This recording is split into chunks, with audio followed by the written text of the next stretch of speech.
You are listening to another episode of KeepTheChange.co.nz's Money Mail. Fuck, I'm fired up to be here this morning.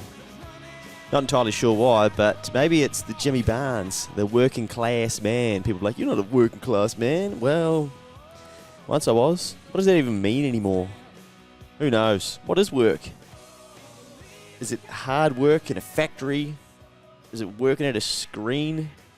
Anyway, let's not go down that tangent. It's been a little while since I recorded because I did the last Money Mail ahead of having to record the next, and I haven't been to the studio for a bit too. New financial year for me, that means that I need to prioritise getting through a stack of work to get well ahead of that so that I can keep doing the other things that I like to do, like create content for all of you, record podcasts and things, and explore some of the other opportunities that turn up in front of me.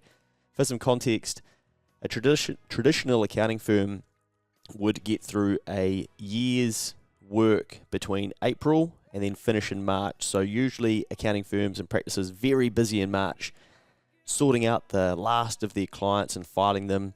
We have a goal at Next Advisory to ensure that all of our client work in terms of accounts and stuff, well, not all, but about 80% is done by the end of October. So we try and squeeze it all into basically 6 months because April's a write-off, doing GST returns and other tax type things. And then we start crunching through the accounts. Now, we don't have a huge client base. We're very selective of who we take on, aspirational business owners that are doing cool shit out there in the market and really helping grow the economy of New Zealand, provide jobs for people, etc. And that puts us under the pump, but what it also means is that in the back half of the financial year, we can do a lot of cool shit as well, including different work with clients and helping them.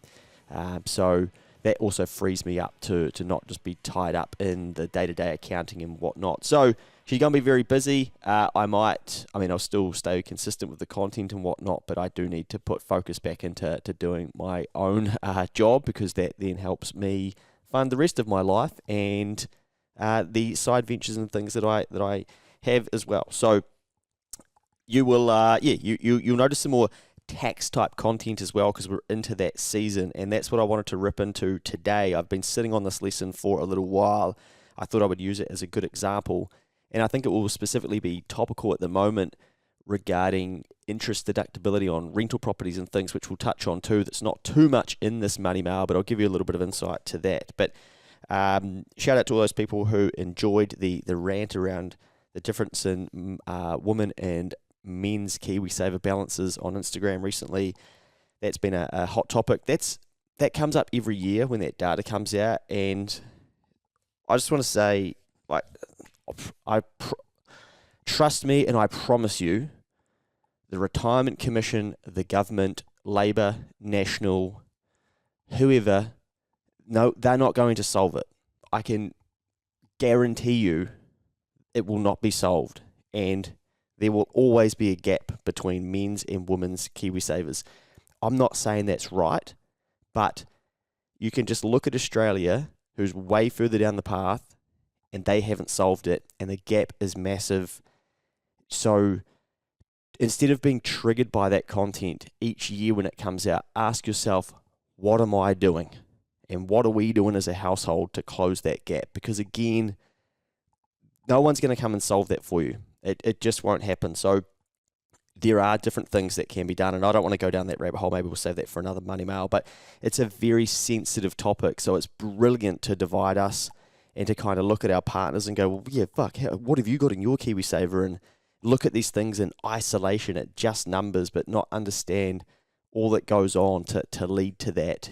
And I just see so many people being triggered by it and gutted by it, but really, there's a lot more to it than just looking at men number versus woman number. Ooh, too much of a difference. Let's fight each other, and this is disgusting, and how could this happen and stuff. This is year 18 now, I think, of KiwiSaver, maybe longer. Like seriously, do you think that they didn't know this from the start? But obviously, then they bring it to the key issue being the difference in pay between males and females, and that is an issue if people aren't being paid fairly for what they're doing. But I just want to say too that outside of that, one thing I love about business and I love about selling shit for instance, when I say to people, go and sell shit, you get to forget about all that stuff to a degree, because the market ultimately decides what it'll pay for something. And the market often forgets about all of those dynamics around, is a male or a female selling me this? Because the market wants what it wants. And so they're willing to pay it. And yes, there will always be little discrepancies and things in a market, but I have so many female clients that fucking kill it and annihilate dudes. And they don't even think a lot about the stuff because they're just really good at what they do, and they go into the market and the market rewards them with the value that they choose to sell it at. And because they're good, they can charge for that, and people pay for it and they roll on. And so then when I ask them things about, you're struggling as I hate using these two words, as a woman in your industry, they're like, nah, I haven't really thought about that recently, mate. Where's this coming from?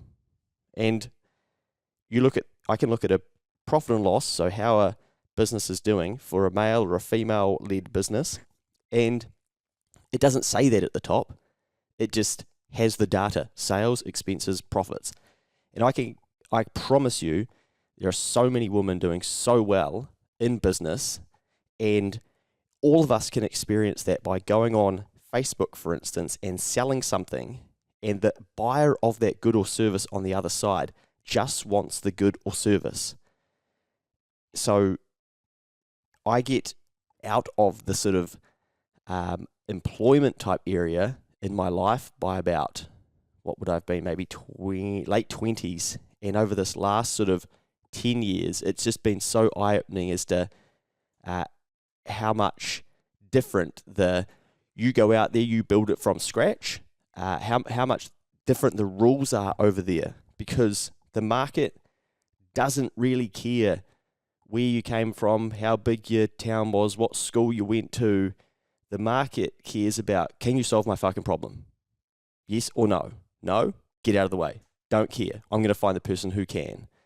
And yes, ultimately, there are things that we can then tie success back to and go, well, you went to that school, or you're a male, you're white, whatever. Like, we can do that at the other end of it. But I get to see so many people start a business and go into business from all different walks of life and go in and figure out what the market wants, and the market rewards them if the market wants it. So anyway, again, another tangent. But if you ever get that chance to experience that, that's what I'm suggesting you do, just to feel that, to realize, because it can be a lesson for you of, holy shit, this is a really different set of rules over here, where the market is just paying for what it wants, and it doesn't care too much about the things that you might have planted in your head that you think are really important, in terms of, like I said, the school you went to, and just things like that, where it's just not what the market wants. So it doesn't value that. It values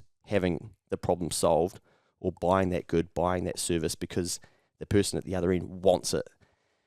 Let's get into my taxable headphones. I've been very fortunate to do a lot of travel in the past 12 months than in the rest of my life, actually. My 6-year-old noise-cancelling headphones were starting to leak more sound than an Auckland City apartment. Someone said to me, I thought you meant you had noise-cancelling headphones for 6-year-olds around you. They said, where could I get a pair? I thought that was quite funny. On my travels, but no, sorry, they were 6 years old. On my travels, I brought some new headphones and thought it would be wise to wait until I went to duty-free so that there was no duty, whatever that means, and no GST. My headphones cost $413.86 at a place that rhymes with GB Peck at the airport. If I add 15% to that, because they don't have GST on them, so if I add the GST on, that comes to $475.94. These are a business expense for me, as I use them to create content, drown out any distraction, and generate income, so I can claim the GST back in my business. Okay, first tax lesson here. You're probably thinking, what do you mean?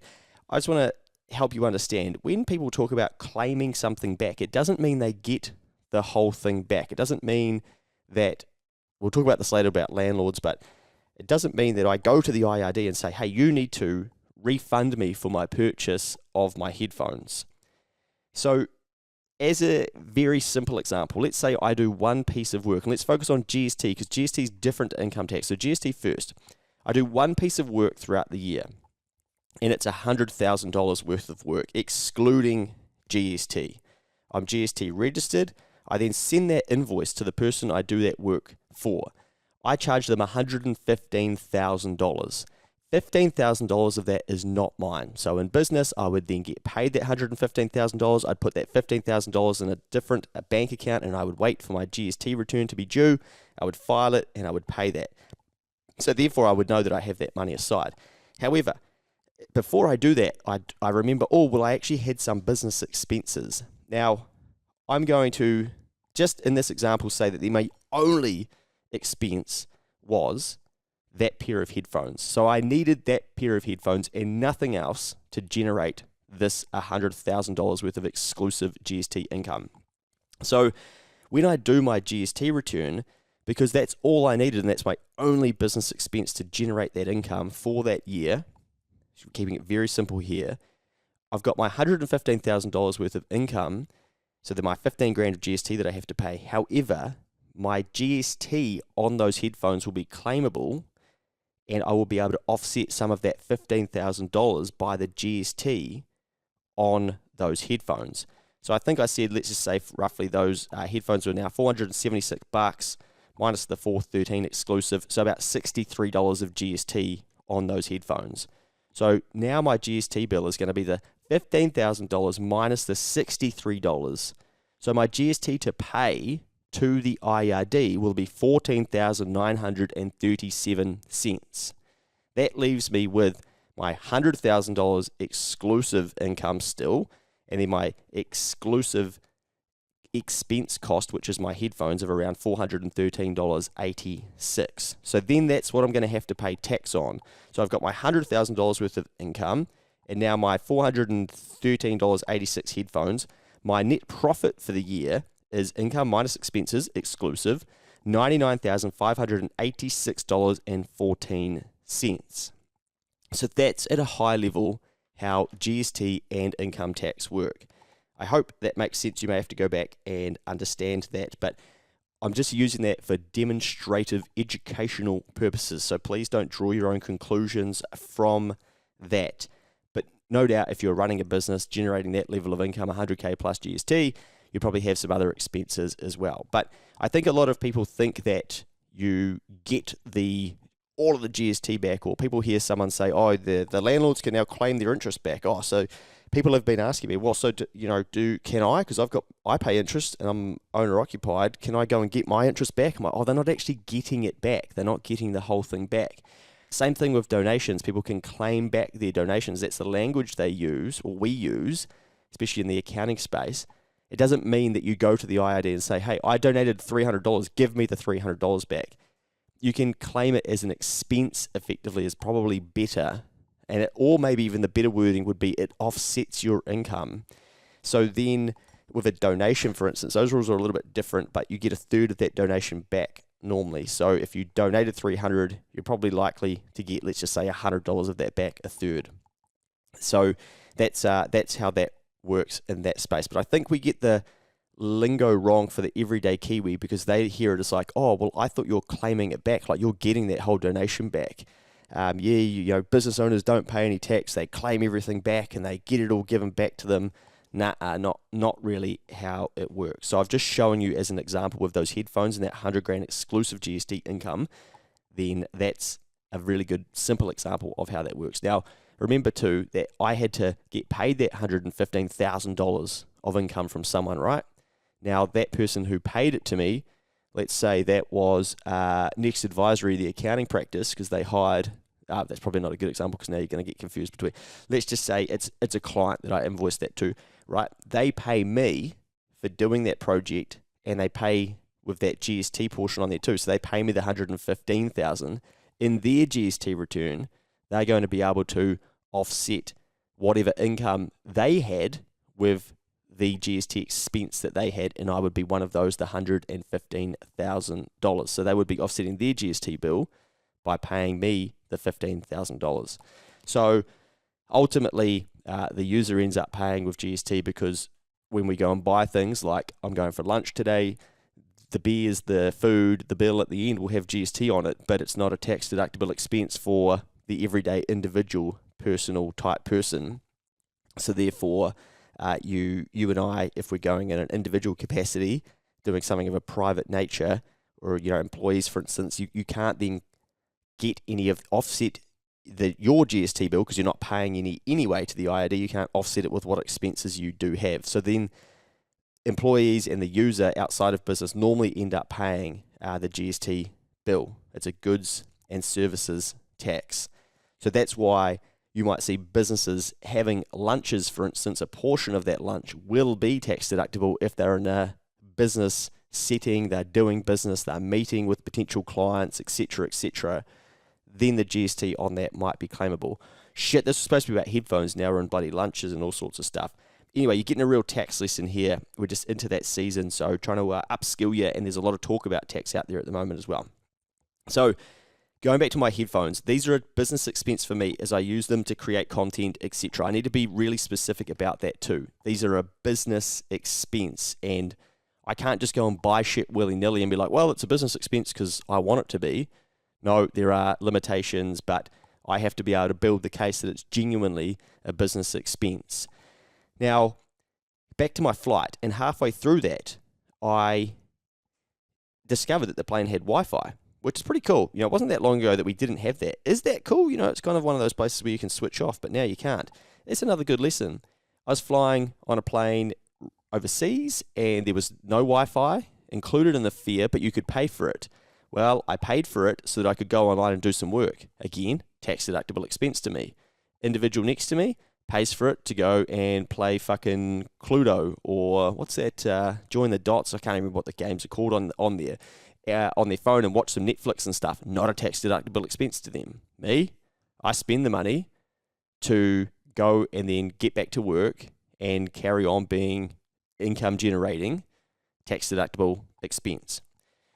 So I go online on the Wi-Fi to see how much are this pair of headphones at the store.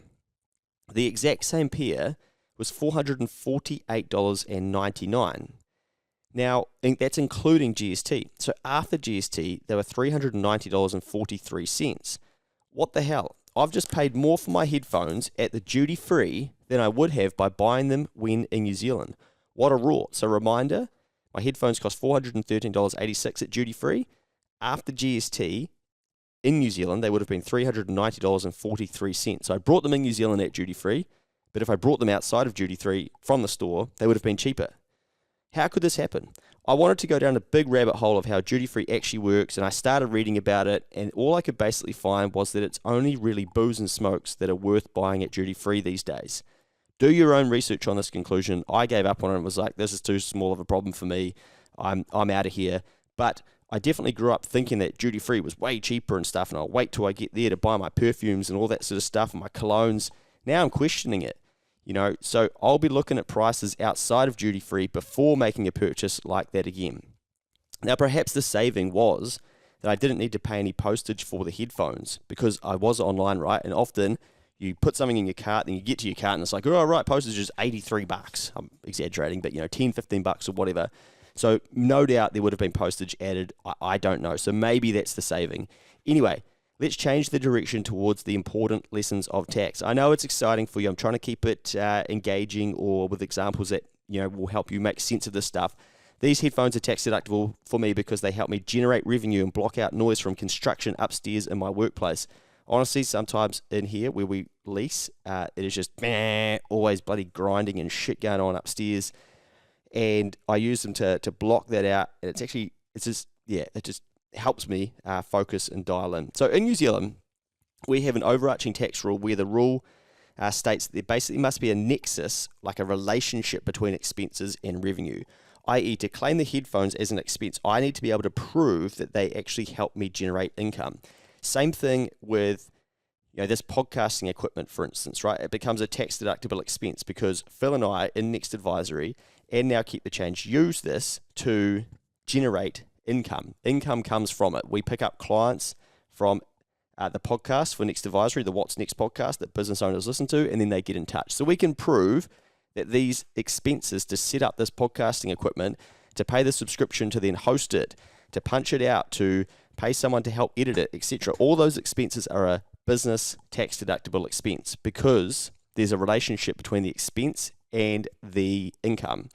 For somebody who just wants to start a podcast because they want to be cool and have some more followers and they think that they've got some really good chat, but there's never going to be any income, there's probably a very low chance that they can claim those expenses as being able to create income because they probably don't even have a roadmap to be able to do that. So there's no nexus or relationship between the costs of that and the income. So you can't just go out there willy-nilly buying shit and saying to the IRD, hey, I want to claim these expenses and I want to offset some of my income, because they'll be like, well, how are you going to generate income from that?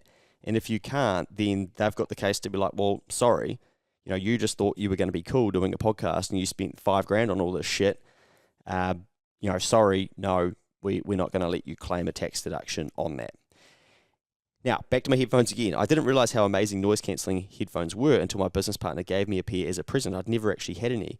These are a tool to help me edit video and audio, to focus and to be more productive. I tune out the outside world, zone in, and some of my best creations and ideas have come from having the absolute focus on my screen, including some of these money mails, all the whilst blocking out the outside noise. I'm even writing this mid-flight. I'm not recording this mid-flight, FYI, but this is when I drafted this. I was thinking about this post buying them, and I wrote this at the time. The noise was blocked out whilst most others were watching reruns of Fast and the Furious. So they actually helped me go back into that mode of, okay, let's get something through the ears, block out all the noise, now get back to work. And they really helped me do that compared to just your everyday headphones. And flights now have become very, very productive for me. So these creations and ideas from these flights have been turned into income in various ways that I then pay tax on. That's why expenses are normally claimable, because you then are earning income on the other side, and the IRD want to see that because then you generate a profit and then you've got tax to pay. So let's walk through this. As an example, if I had $1,000 of income and these headphones cost me $400, I would have a profit of $600 and would be taxed on the $600 of profit. Now, remember before I said I had $100,000 worth of income? 100,000. I was showing you an example of then like how GST works, but I want to keep it really simple and just say, right, I've got $1,000 worth of income, right? We're going to ignore GST. I'm not GST registered. These headphones cost me $400, so my income's $1,000. My expenses to create that income are $400, so I've got a profit of $600. Now, if that was at a tax rate of 30%, and a good way to think about this would be let's frame it up and say like side hustler, they earn 50K, so then their income above that is going to be taxed at 30% because they're in that marginal tax bracket between 48K and 70. And yes, if you listen to this later, the tax rates may have changed, but for now, at the time of recording, any income above 48,000 is going to be taxed at 30%. So they go out there and they create $1,000 worth of income somehow. Maybe they get told, hey, I need you to edit this audio track for me, and they're like, right, I need to fucking have noise cancelling headphones to be able to do this and do it really good, and that's the only expense that they have. So then they invoice the person, they say, here's your audio track, I've mastered it, it's hot as shit, I've blocked out all the noise from the outside world, it should be perfect. They get it, they're like, whoa, this is epic. So they get paid their $1,000 and they're like, well, I couldn't have done that without those noise cancelling headphones. We just spent $400 on those bad boys. If I didn't, I wouldn't have been paid the $1,000. Sweet. So $1,000 of income, $400 of cost, $600 of profit, right? Now they're going to get taxed at 30%. So that's $180 of tax. And that's going to leave them with $420 after tax. Now, let's look at the same thing, but let's look at it as if an employee went and paid for those. So now someone, on the flight, same thing. Well, no, not on a flight. Someone that's not doing the audio tracking, for instance, they're just like, right, I want to buy a pair of these noise cancelling headphones. Well, they generate $1,000 worth of wages, right? And they would pay, say they earn 50 grand as well, and they decide, right, I'm going to go and do some overtime. So they work on the weekends to generate another $1,000, and then they've got to pay their tax on that.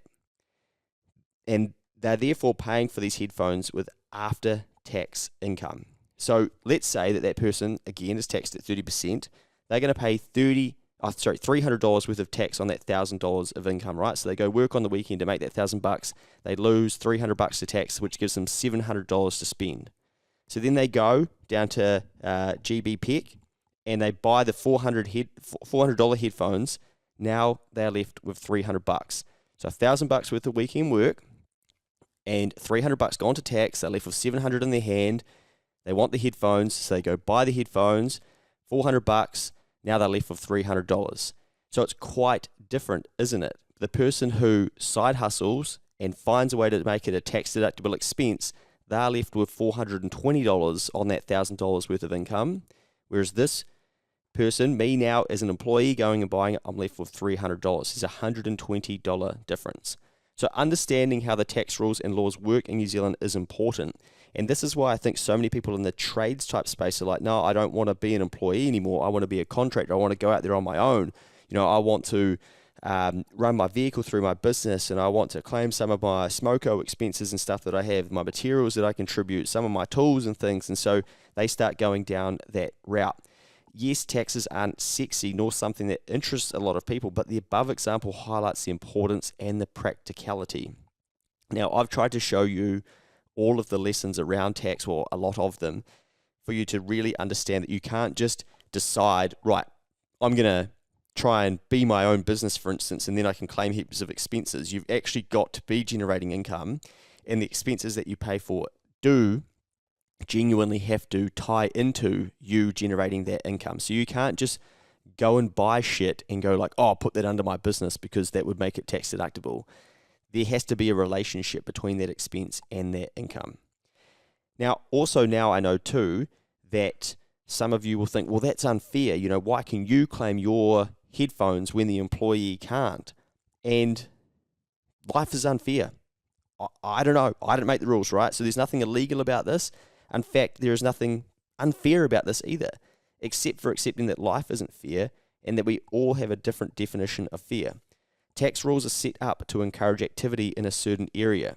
So in this case, encouraging people to undertake business by allowing some expenses to be tax deductible, i.e., I could not do what I'm doing now, like my business with Next Advisory, and keep the change and the different things that I do on the side. I couldn't do those things if I was still in an employment role on a PAYE salary. So now I go out there, I figure out what skills I have, I generate millions of dollars of sales. When I say that millions of dollars, I don't want to sound like one of those Americans. Next Advisory turns over $1 million in a year, so our sales are over $1 million. And then once I add on different ventures and stuff, that's well above $1 million worth of sales. Then we have all the expenses across all the different things that we do, left with profit, and I can tell you hand on heart, I pay a fuck ton more tax now that I am out of the PAYE world and in the business world, and that benefits the IRD, the roads, the nurses, etc. that people often reference when they comment on things, being like, oh, you don't want to pay any tax. Well, I suggest people have a crack at paying some more themselves and see how you go before saying, telling other people that they don't want to pay any tax. Now, life isn't fair. Should I have to pay that much tax? I don't know. Like, the rules are the rules, and we have to play to them. I like to try and play within the rules and maneuver my game when I see the rules changing. But a lot of people just want to look at things like, is it fair? Is it unfair? Fuck. Who knows and who cares? That's not going to solve anything for you when you keep going down that path, because you'll always find something that doesn't seem fair to you. It doesn't seem fair to me that people can buy a property for $400,000, sell it for $800,000, and not pay any tax. The owner-occupied home. Oh, no, hang on, that's looking after themselves for their retirement, etc.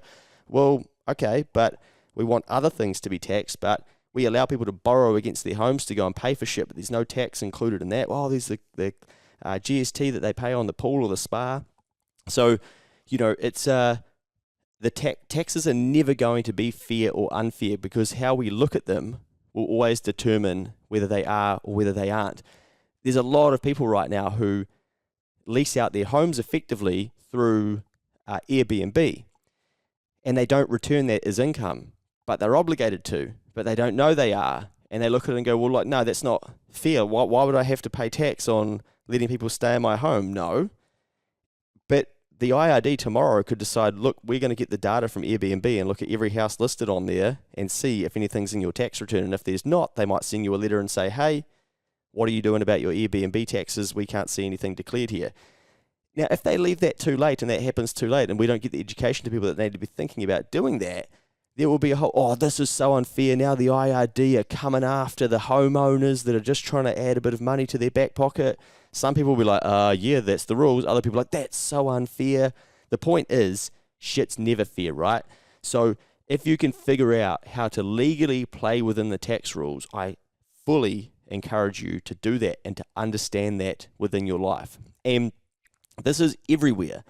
Now, as an example for non-business related, if say you're in the 33% tax bracket because you earn over $70,000 in the year and you put your money into a term deposit and you get taxed at 33% because that's new income to you and so you have to pay tax on that, well, you could be potentially better off to put it into a PI term deposit, which is capped out at 28%, and you're going to save yourself 5% in tax.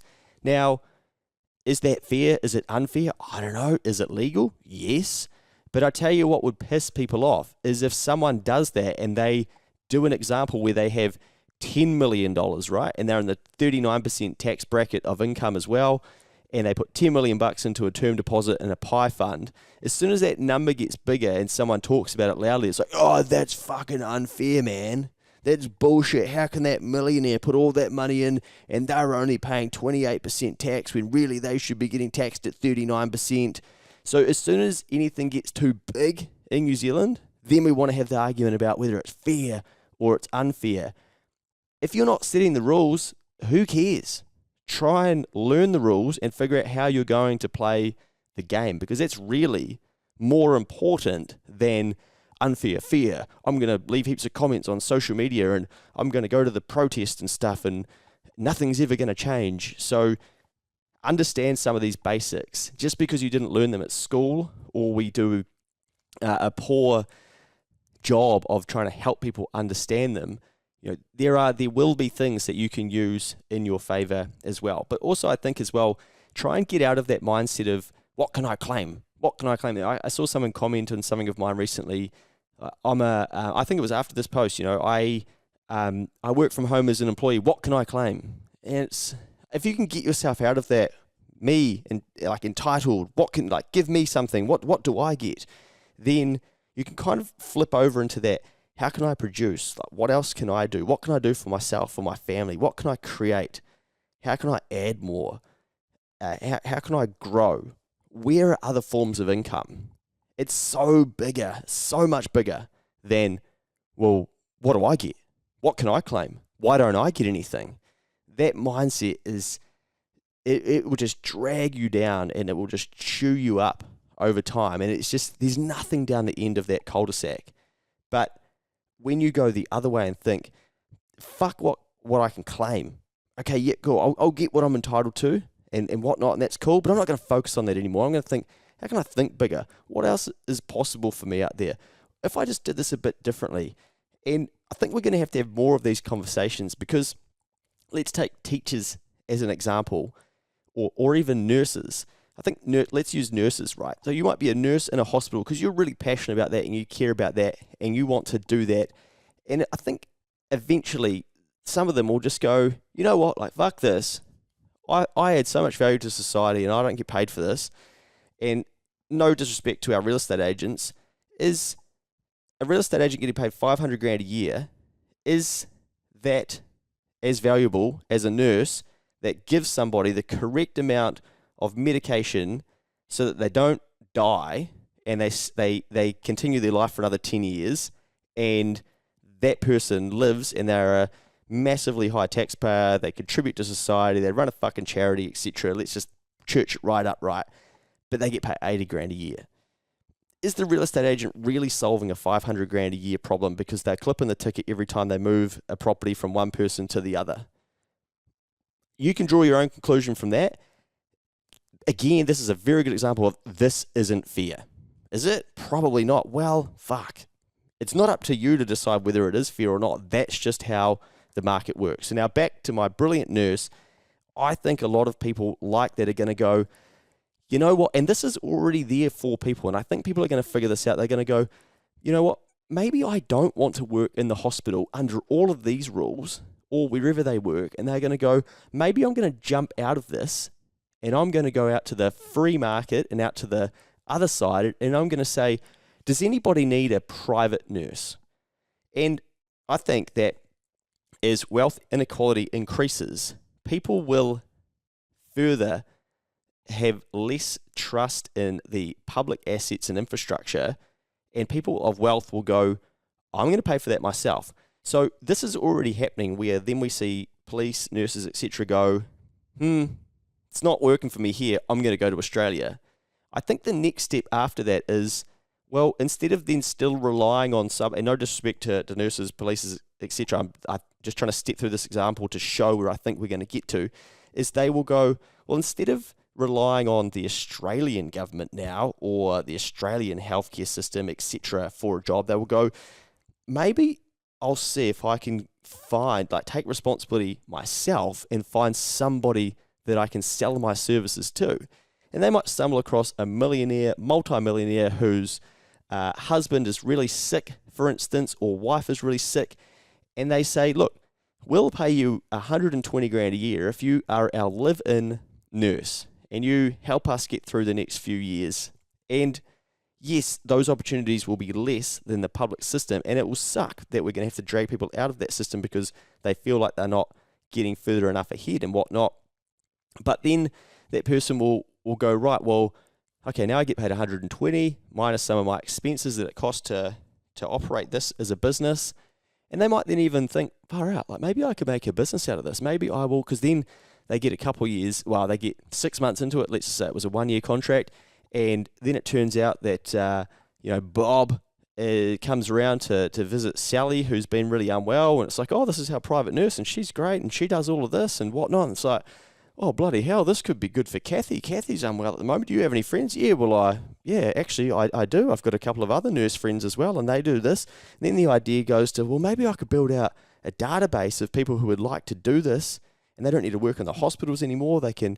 So that's where I think things can get to and what ends up happening when people transition out of, okay, I'm going to go test my skills in the open market rather than my income is capped by what it's determined to be based on what the government tell me my role is worth. Shit, we have gone on some tangents today. I hope that makes sense. I might have to unpack that on a another podcast with, say, Mikey, and just articulate that a bit better. But I do think, if you look at me as an example, I was an accountant on a PAYE salary, and on my last day, I'm saying to my bosses, you just got to let me go. I feel like there's so much opportunity out there for me. I can just do some shit. I don't really know what it is yet, but I'll figure it out. And that's what I've gone on to do. And I now make more, I pay more tax, I help more people, I can donate more, I can do heaps of different stuff, but I still have to play within the rules. And I go right back to the start of this. I've got to go out there and get clients. I've thought, if you're a chartered accountant, like that's probably what it takes. People love that. No one really asks about that. No one cares what school I went to. No one cares how big the town was that I grew up in. Like, no one asks this shit. They're just like, hey, look, can you solve this problem for me? Yes, I can. Brilliant. What does it cost? X, Y, Z. Oh, fuck, that's too expensive. I don't think you're that valuable. Okay, well, I do. So that's what it's going to cost. Okay, I'll go find someone else. Okay, cool. Luke gets a lesson. Do I hold the line? Do I try and keep that price or not? So I've had to learn all of those things in that side, but I couldn't do that in my employment. And I just wonder whether with how much the rules have changed around taxes and the tax rates not being indexed back to inflation and inflation being here and higher interest rates, that people are going to go, I'm going to find some other ways to live my life and to play within the rules, but maybe do it in a different vehicle, which is something I often talk about as well. Right, let's finish this money mail. This could be one of the longest ones yet. Really gone off on some different tangents here. Where did I get to? I could not do what I'm doing. Yep, great, we got to that. The tax rules allow me to claim this expense, so my headphones, and many other expenses within my business too. My phone, because I need that to run my business, this podcasting equipment. Got some couches in the office, camera equipment, laptop, and that'll depreciate. Rent expense so that people can come in here and meet with us, etc. All of those things become expenses that a business can claim. Clients, businesses, readers, and listeners benefit from the knowledge gained from me doing what I'm doing here with Keep the Change, and Phil and I with Next Advisory, and that then leads to business activity, which we then end up paying tax on. So I don't make the rules, but what I'm trying to show you here is that it's not just about what's fair, what's not fair. The tax rules are kind of used to incentivize activity in an area. Like the government don't want to be trying to do accounting. They're hoping that the market can do that side of it, and that's why some of the expenses are tax deductible, to then encourage someone to go into that space and go, okay, well, I'll operate a business doing this, and I can claim some expenses, but I'll need to return the income on the other side as well. So I wanted to show you this example as I see many people confusing claiming expenses with getting the money back. This is what we're talking about before. But this is popping up at present with a lot of chat around interest deductibility for interest by landlords. The IRD do not pay me $400 back for my headphones, okay? They're a tax deductible expense, decreasing my profit and therefore tax to pay. That's a big difference and one people need to understand. Similarly, the IRD are not going to pay landlords their interest bill back to them. They can't claim the whole thing back. From the 1st of April 2025, interest on a rental property will again be 100% tax deductible. This is against the landlord's rental income. So generally, income minus expenses, which includes interest, equals taxable profit. So this is where people have started to take an interest in this again because it's popped up, and part of it might be that you don't like David Seymour, so then you get triggered because it's him talking about the rule. Just don't look at who is talking about it to start with, just so you don't get triggered. And look at these things and go like, what is actually happening here? So I'm going to teach you what is happening here. So generally, income minus expenses equals taxable profit. Now let's look at this at a business example to start with. So let's say that Phil and I with Next Advisory, we decide, you know what, we're going to borrow some money to speed up the growth of our business and to buy some more equipment and to hire some more people and to go hard on marketing. Because we're using that debt, which will have an interest cost on it, to generate income, we can claim, that interest as an expense. So our income for the work that we do minus the expenses, including the interest, equals our taxable profit. So this is the same model for landlords. The rules basically are: declare your rental income, tell us what your expenses are, including your interest, and your rates, your repairs, your property management fees, your bank fees, your accounting fees. That equals your taxable profit, and we're going to tax you on that profit, and the tax rate will depend on how you've structured that rental property. So Labor decided that they were going to decrease the percentage of interest that you could claim. So now, let's not be triggered. The rules are the rules. Someone changed them. You've got to figure out how to play the game. So Labor said, tell us what you earn in rental income. Tell us your repairs, your maintenance, all those things. That all stays the same. And now tell us what your interest cost was for the year. And now we're going to not let you claim 100% of that. We're going to decrease that percentage. And I think it went down to like 80% of it. Then it was supposed to be phasing down to nothing so that you couldn't claim any of it. And that would mean that landlords had quite high profits because the interest wouldn't be tax deductible. So therefore, they wouldn't have as many expenses to decrease or to offset their income. Their profits would be higher, and then they would have to pay tax on that. Now, all of you voted for National Enact. Hey, you voted for this, if you're complaining about it. Sorry, I'm triggering you now, I'm just having some fun. But National Enact get in, and they're like, no, what we're going to do, we don't believe in that. We think that's unfair. We're going to turn it around the other way, and we're going to allow these expenses to be tax deductible again. So then we get all up in arms, like, is this fair? Is it unfair? This is bullshit. But what the media are quite good at doing too is basically, well, landlords are getting $2.9 billion over 4 years, but you're taking from other areas. Like, how is this fair? Again, a lesson from this Money Mail: things aren't fair, but it's very easy to look at those situations and go, yeah, that does seem really unfair, because we're comparing something that's two things that aren't really correlated nor relevant. Now, I'm not saying again that things are fair or unfair. I'm not even digging that deep into what they're doing. I'm just focused on my own shit, but I'm seeing what people are telling me and thinking, wow, okay, we're cutting disability services, but landlords are getting effectively a tax cut. Like, it just goes round and round and round, right? So the argument on the other side will be, well, no, National Act is just restoring what's historically always been the norm, that you can have your income minus your expenses equals your profit. But we didn't even see the full force of these effects because they were phased out, so we were decreasing the amount of interest that was tax deductible, and now we're going the other way. Interest rates, whilst they were low, people could kind of accept, okay, now I've got a little bit of tax to pay, but that's all right. As interest rates went the other way, people were like, holy shit, I'm having to top up my rental property and I'm going to have just some tax to pay. This is some bullshit. So I can see why all of them were like, this is unfair. We're going to vote for National and Act, because most people will vote in self-interest. So there's 1,000 different ways to look at this tax change and be triggered by it, to think it's unfair, to argue with other people. I just always come back to the rules change, get on with it, because that's what's worked well for me in my life, especially over this last decade. And I don't always like the changes that happen either, but I don't think Luxon gives two fucks what I think, and I don't think Seymour does either, nor Jacinda, Grant Robertson. I don't even think they know that I exist. So why would I get so caught up by all of this stuff? It's just there'll always be things in our life that we see that we don't agree with, that we disagree with, that we love, that are like, oh, this one works for me. Oh, no, this one doesn't work for me. Oh, that's fair. No, it's unfair.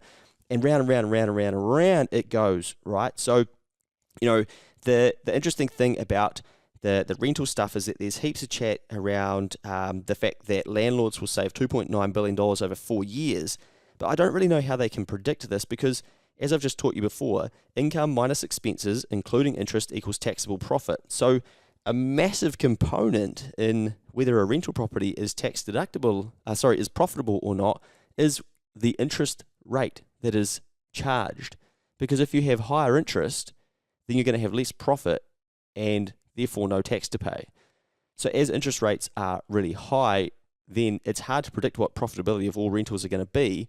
But someone's obviously done a calculation based on some interest rate over the next 4 years to then work out profits of rentals to then say, what the tax missed is $2.9 billion.